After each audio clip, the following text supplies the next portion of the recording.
با فیض و به احسانش ماهی رمضان آمد، با رزق فراوانش ماهی رمضان آمد.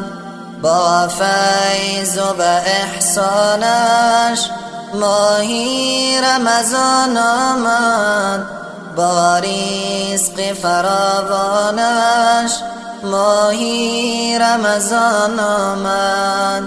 زین امر خداوندی سر پیچ مکن هرگز، زین امر خداوندی سر پیچ مکن هرگز.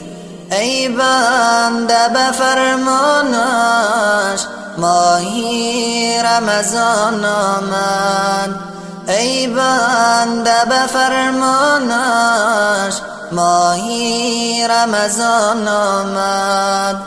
بگشاد در جنت دوزخ درش بسته، بگشاد در جنت دوزخ درش بسته. چون هدیه رحمانش ماهی رمضان آمد، چون هدیه رحمانش ماهی رمضان آمد.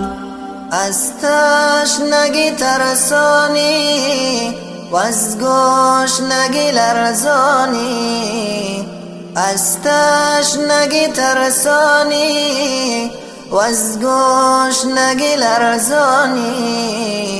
الله کند آسانش ماهی رمضان آمد، الله کند آسانش ماهی رمضان آمد.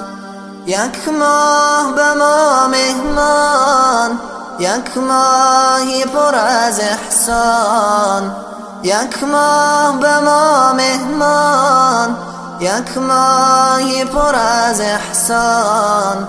من مای پشیمانش ماهی رمضان آمد، من مای پشیمانش ماهی رمضان آمد. با فیض و به احسانش ماهی رمضان آمد، با رزق فراوانش ماهی رمضان آمد، با رزق فراوانش ماهی رمضان آمد.